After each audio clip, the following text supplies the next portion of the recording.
এই দেখো বন্ধুরা, আজকে বেল কুড়াতে এসেছি। গাছে কত বেল ছিল কিছুদিন আগে দেখে গেছি, কিন্তু আজকে দেখি যে বেল সব শেষ। মানুষ চুরি করে নিয়ে যায়, মাঠের কাছে গাছ তো ওই জন্য। কিন্তু এই বেলটা পেলাম, এই বেলটাকে আজকে মাখা করব।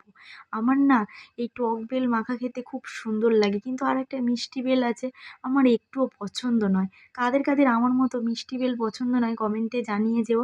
আর টক বেল কাদের পছন্দ তারাও কিন্তু কমেন্টে জানিয়ে যেও।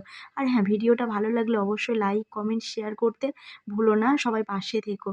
আর দেখো, ছোটবেলায় বেলের জন্য কত মারাপিট করতাম ভাই বোনেরা, আর এখন গাছের বেল অন্য লোকেরা চুরি করে নিয়ে খেয়ে নিচ্ছে। কিন্তু আমাদের আর কোনো ইচ্ছা নেই বেল কুড়ানোর। আগে ছোটবেলায় ভোরবেলা উঠে বেল কুড়ানোর কত না মজা একটা ছিল। তা আমার জেঠিমা বলছে আমাকে একটু বেল মাখা দিস তো, আমি খেয়ে দেখবো। তো আমি জেঠিমার জন্য অর্ধেক বেল মাখিয়ে বেলের মধ্যে করে দিচ্ছি, আর আমি অর্ধেকটা খেয়েছি। আর তোমরা কারা কারা বেল মাখা পছন্দ করো কমেন্টে জানিও।